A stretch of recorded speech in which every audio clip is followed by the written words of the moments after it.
gypsy moon, I wandered near and far, looking for the mystery beneath the northern star, looking for the pot of gold at the rainbow's end, hoping that I find it soon beneath the gypsy moon. Hi, welcome to Be My Guest. This is Jan Lewis. Today we have from Princeton, we have CEO Gerry DeRoche of the NEADS program, NEADS, and it's Dogs for the Deaf and Disabled People. Welcome. Thank you, Jan, for having me. And, it's interesting. I was wondering if you were going to bring a dog today, but you said you weren't too sure if you could get one. But that's okay. We'll just pretend there's a dog right here. This program... A lot of people ask me about bringing dogs. Yeah. The main reason we can't bring or don't bring dogs is that our dogs are being trained in the prison system throughout Massachusetts and Rhode Island. So at any given time, we have 75 dogs in training, but they're active and they're learning their tasks. Yeah, you probably don't want to break them away from their trainer. Yeah, it disrupts the momentum. There's a very prescribed process that they and the inmates go through, and we don't like to disrupt that if we can avoid it. Gerry, how long has NEADS been in existence? This September, we're going to celebrate our 40th anniversary. 40th? Right. I had no idea it had been around that long. Yeah, NEADS and another organization in California essentially started the service dog process and service dog programs in the country. So for years, there were guide dog organizations that helped people that were blind, but NEADS, through a process with a junior college in Lenox, thought that there might be an opportunity to help people that were deaf or hard of hearing. Yeah. And they concluded that yes, indeed, that might work. And the offshoot was a not-for-profit that was started with the initial focus on helping people that were deaf. And since then, we've expanded to do a lot of different programs, but that was the genesis of the program 40 years ago. 40 years. And the industry. 40 years ago. Quick, I'm not good with math. 1976. In a way, though, that seems young. But when you say 40 years, that doesn't sound... When did you join? When did you get on board? I joined 5.5 years ago. Where were you doing before that? Before that, I was a consultant to not-for-profits for a little bit, but my primary career prior to that was banking. Oh, you're good at numbers, right? A little bit. A little bit. Are you from this part of the country? I grew up in Connecticut, Oh. and we moved to Massachusetts in 1990 as part of my banking career. Aha. Now, I lived in Norwalk, Stanford, and Greenwich, Connecticut, and New Canaan. So I know that area. Were you in that area? Or were you I grew up in Stratford. Stratford. Is that a little further up, isn't it? It's at the edge of the Housatonic, so it's right at the edge of Fairfield County. Okay. Now, when a person would like to get a dog, I have heard that it's very, very tough, long wait. Is that true?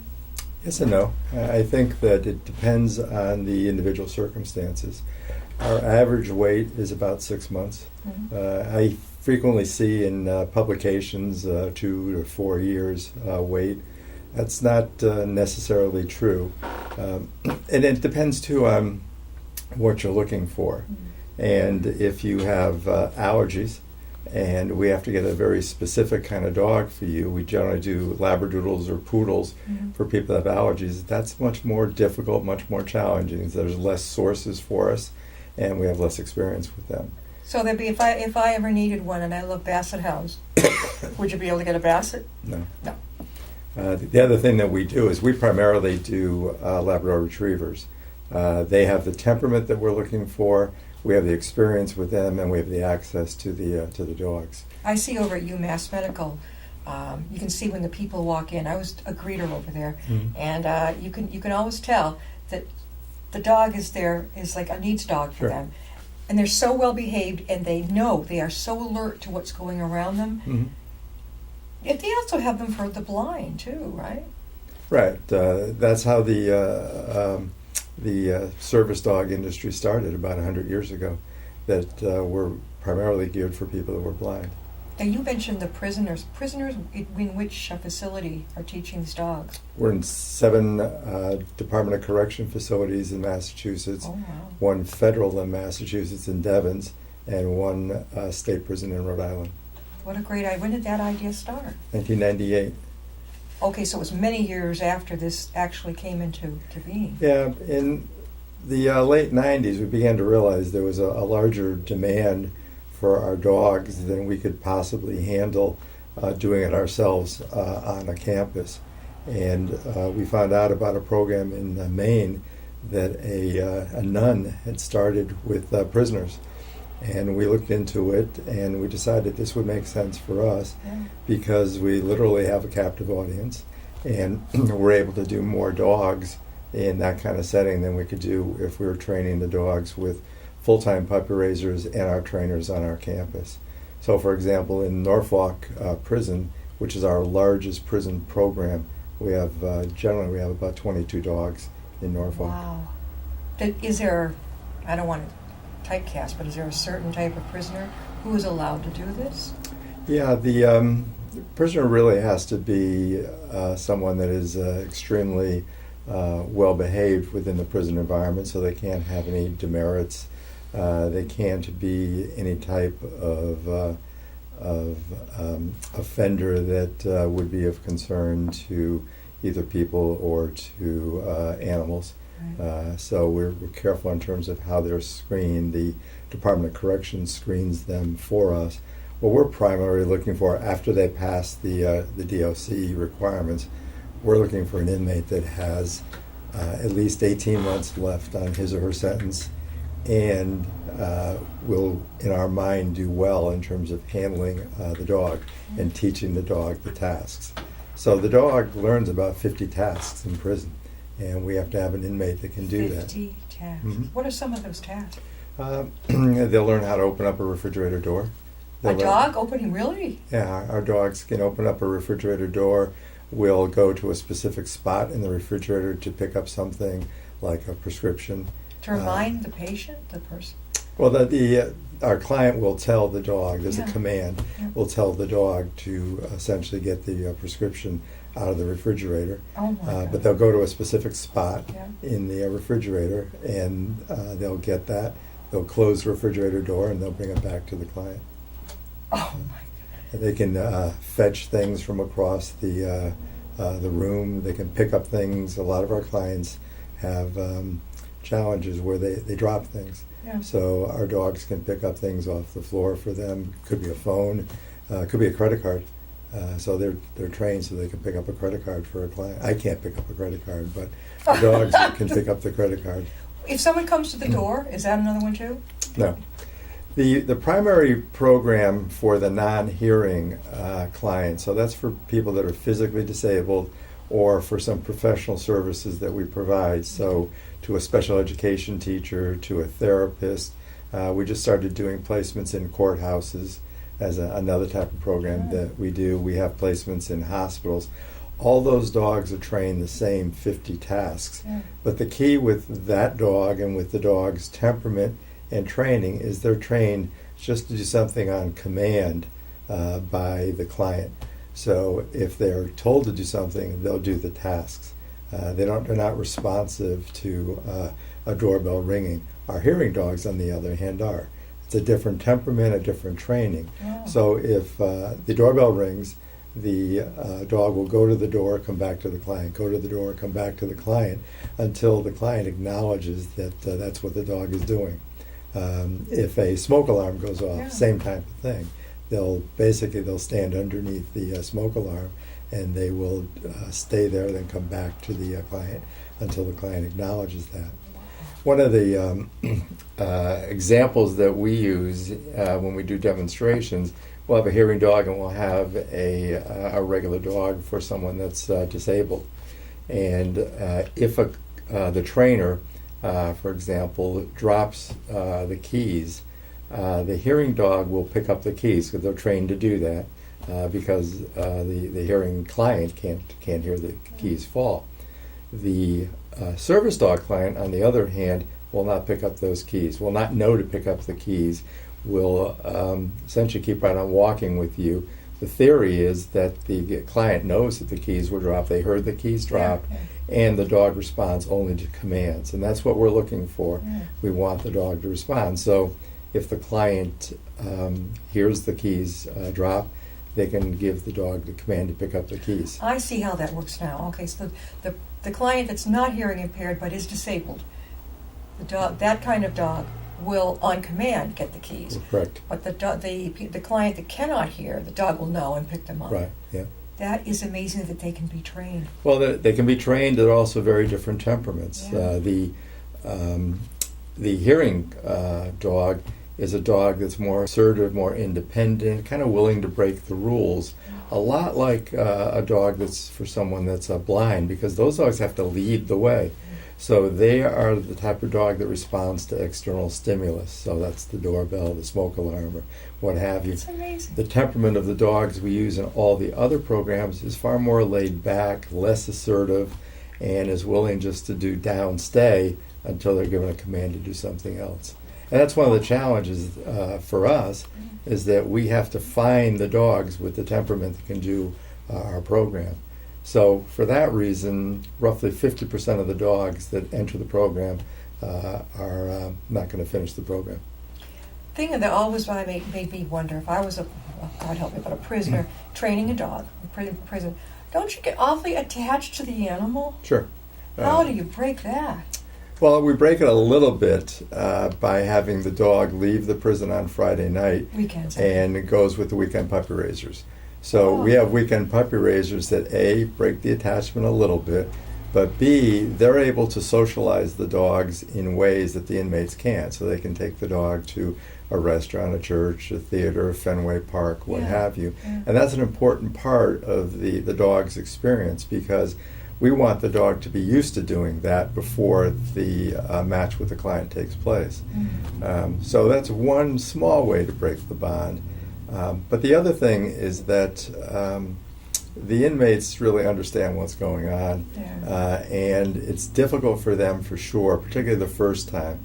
So if we have an inmate that has a longer sentence, has done more than one dog, they really begin to understand what's going on, and we try to get them a new puppy as soon as possible. Yes. But I think the other thing that really makes the difference for the inmate, and something that we're really proud of relative to the program, is that our clients are trained on our campus in Princeton, and we bring the inmate and the dog back to say hello and goodbye to the inmate. So the inmate gets to see the client that's the recipient of the dog that they've really helped train. And to an inmate, they'll tell you that for the most part, they really haven't done much in terms of giving back to society, but this is their way of doing it. And they're making a contribution. And it can get very emotional too. Because they're able to see how the dog that they've trained is going to benefit somebody. And on the other hand, it's also good for our clients because they get a first-hand experience with an inmate that in more ways than one is a lot like you and I. They just have done something bad, and they're paying for it.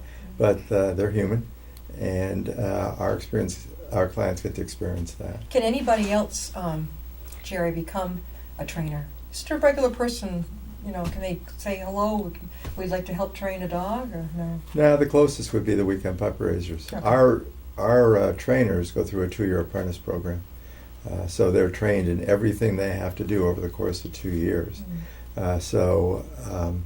Your average person is not going to want to go through that over a 2-year period. I know. And it's a rigorous process that they go through, and for that reason, because of the 2-year program and the way we designed our program, we have some of the best trainers in the country that really understand what to do. And when you think about our trainers, and this is the way I like to think about them, is our trainers are like visiting professors. On one hand, they know all the tasks and they understand all that they need to know about the dog, but on the other hand, they're going to prison, and they are going there with multiple lesson plans because the dogs are all different ages in the prison, and they have to impart the lesson plan on the inmate, who is then going to train the dog over the course of the week. And they also, in terms of the trainers, also have to be comfortable delegating it. because they're going to do what they need to do with the inmate, and they're going to leave. Yeah. And they're going to then come back the following week. They'll see how well the training went. They may do remedial training, and then they'll give the next lesson plan for the next week. And the other thing about our trainers, too, which is also extremely important, is that our trainers have to have a great deal of empathy for the client, because that's the last step, that they train the clients on how to utilize the dog in terms of their disability or their profession. And our clients, when they arrive at campus, this is going to be something brand new for them. They're going to be able to experience a degree of independence they've never had before. But surprisingly, a lot of our clients have never had dogs before. So not only are they getting a service double dog, whammy there. yeah. So our trainers have to be, on one hand, like a drill sergeant to get through the process, but they also have to know when to back off and understand the clients. Typically, our clients come in groups, as we like to get a cohort of similar clients together so they can work with one another, learn together.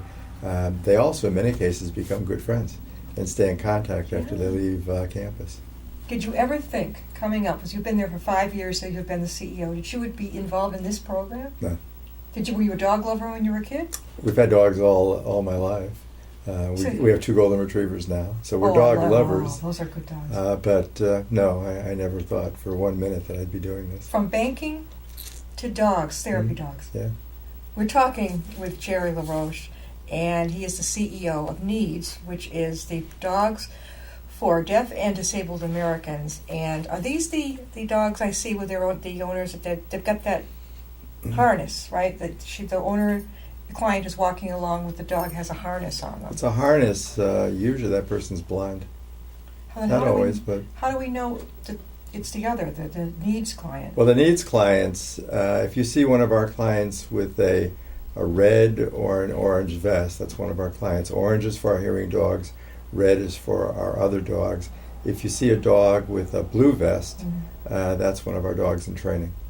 How did you hear about this position? I can tell you really are enjoying it. Oh, yeah, I love it. Well, did they just find you? How did they find you? That's great. A friend of mine knew that I left banking and that I was doing consulting to not-for-profits, and knew that I was interested in running a not-for-profit. And so he kept his eyes and ears open. He knew that I had some very specific criteria that would have to be met for me to go to a not-for-profit. He also knew that most of the not-for-profits that had approached me didn't meet all the criteria, and virtually all of them didn't meet one specific criteria, and that was the interaction with the clients. There you go. And that was very, very important to me. Yeah. And in the case of NEEDS, I meet the clients all the time. The clients stay on campus for up to 2 weeks. I get to know many of the clients, and that was an important consideration. And the dogs too, right?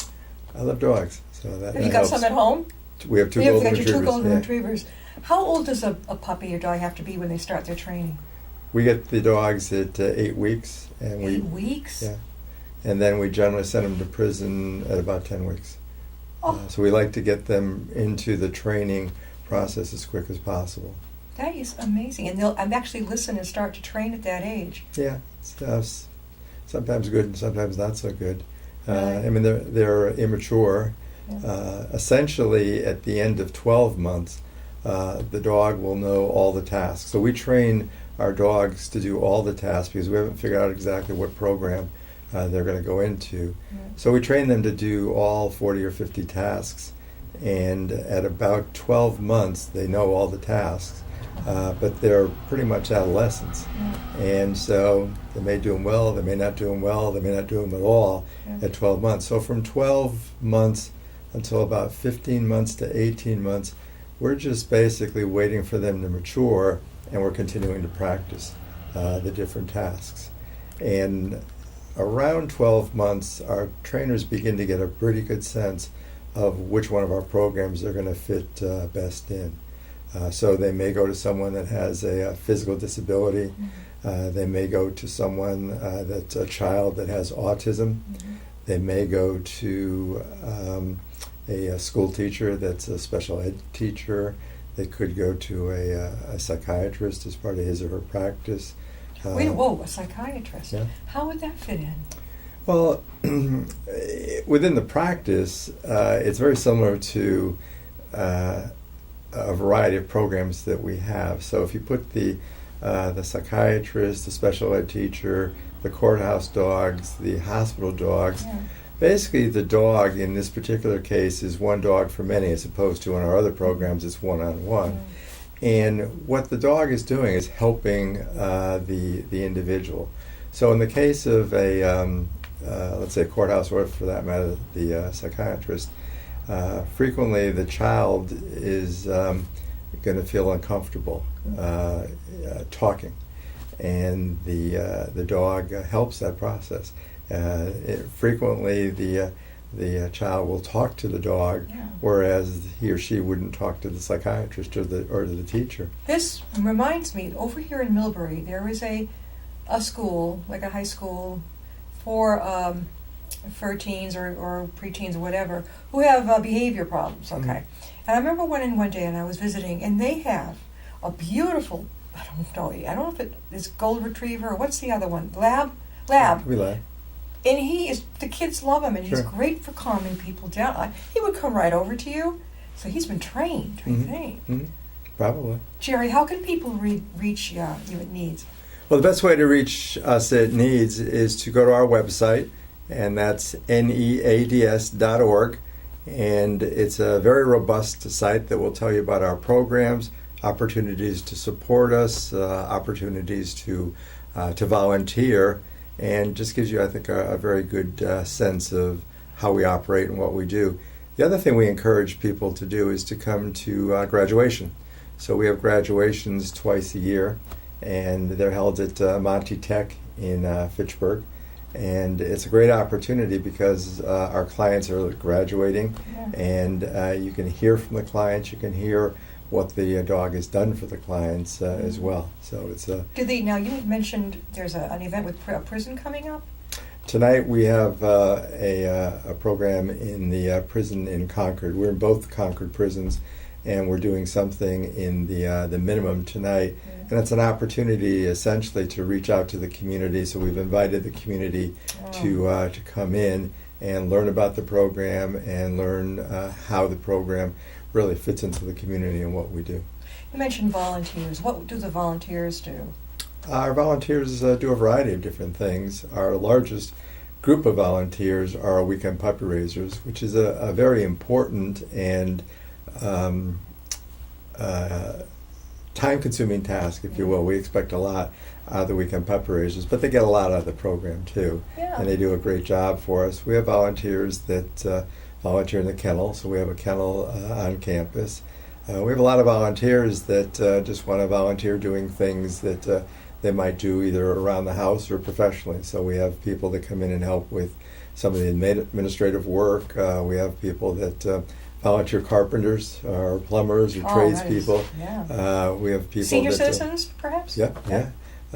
Frequently we have people that are retired, Yeah. and they're looking for something like that to do. Yeah. We have a 15-acre campus in Princeton, so we're never without need for someone that likes to garden Yeah. and help us out there. So What is the criteria? Somebody watching this show says, yes, I have a problem or whatever, or dogs for deaf and disabled Americans. How would they fit? I mean, the criteria, is there a lot of paperwork to try and make it to get a dog? Well, they should go to the website, and they fill out an application. And I would say that two things that people should know is that, A, we don't do dogs if you're blind. Mhm. There's plenty of great organizations that do that. And secondly, we don't do psychiatric dogs for individuals. But what I encourage people to do is go to our website, pull up the application. There's a series of questions that kind of front end the application that when people go through that, they can either qualify or disqualify fairly easily. The application does take a while to fill out, and the reason for that is that we want to get as much information about you as possible so that we can do the very best match for you with our dog. If you make it through the application process, submit the application, we look at the application and says, yeah, it looks like we have a type of dog that would be appropriate. We then invite you in for an interview. We place dogs nationally, so if you're in California, Really? we'll do a Skype interview. If you're in Upton, we'll have you come to campus and do the interview. Yeah. The interview can last up to 3 hours long. And again, we want to know everything we can possibly know about you relative to placing the dog. So, for example, there's a lot of specifics, but the one that I can think of is suppose you're an active individual. Well, some of our dogs are more active than other dogs, so we're going to want to make sure that we understand that. We also will want to find out where you live, what your living arrangements. Some of our dogs would prefer to be in the country than in the city, so we'll think about all of that. How do you psych that out, though? How do you? We can tell that when the weekend puppy raisers take the dogs out and about. You can get a sense of whether the dog is, I'll say, comfortable in the city or less comfortable in the city. You can tell. Yeah. What I wanted to ask too is, how if things don't go well, let's say if you match a dog with a prisoner and it doesn't go well, how do you change that? Just Generally, that's not the case, but if it does, we will, and we understand why it's not going well. We will place the dog with another prisoner, and then put another dog with the inmate. This is a win-win situation. Oh, sure. The only hard part is when he's got to part with the dog, or she, Mhm. he or she. But it's win because it helps build their self-esteem, Sure. what they've done, and they're getting ready to get back out into the world again. And it's getting the dog trained to help someone else. Right. Jerry, again, how can people reach you at Needs? The easiest way, again, to reach us at Needs is go to our website at needs, N-E-A-S, neads.org at anytime. We're there. If you have questions, you can call us, and we'd be happy to help you out. Jerry, any parting thoughts? Needs, I believe, is a gem within the Commonwealth, and we're proud to be able to supply world-class service dogs to individuals across the country. We have roughly 400 active pairs throughout the country, about 175 in the Commonwealth, and this year we will place our 1700th service dog. That is a lot. You're doing a great job, Thank you. and you really like it too. I love it. So you look forward to this more than you went to baking? Oh, absolutely. Oh, so when you get Not up in a the morning- question. Oh, okay. So it's a whole different feeling for you when you get up in the morning. It's like, yes, that Yeah. is it. We need more. Do you have kids who know you're doing this? Your own children? Yeah, I have 2 children. One is 21 and the other is 24. I've got a So- 24-year-old too. So I'm millennials, right? Mhm. They must be proud of you. I think so. I hope so. They volunteer too. They're volunteering at Needs. They volunteer. My wife volunteers. There you go. It's basically it's a family package. This is awesome. Thank you so much, Gerry, for That's being my pleasure.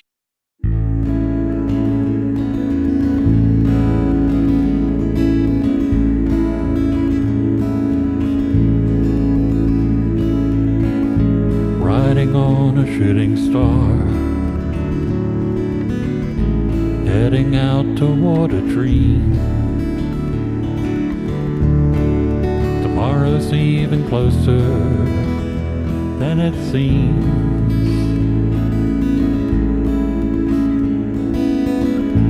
Moving through the cloudless sky, heading out toward the moon. I am dancing to the lunar tune.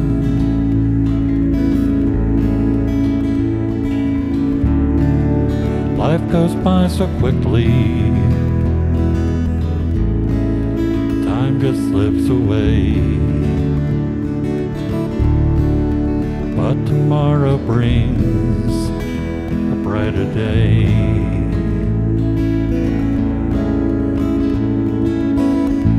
Soaring out among the planets.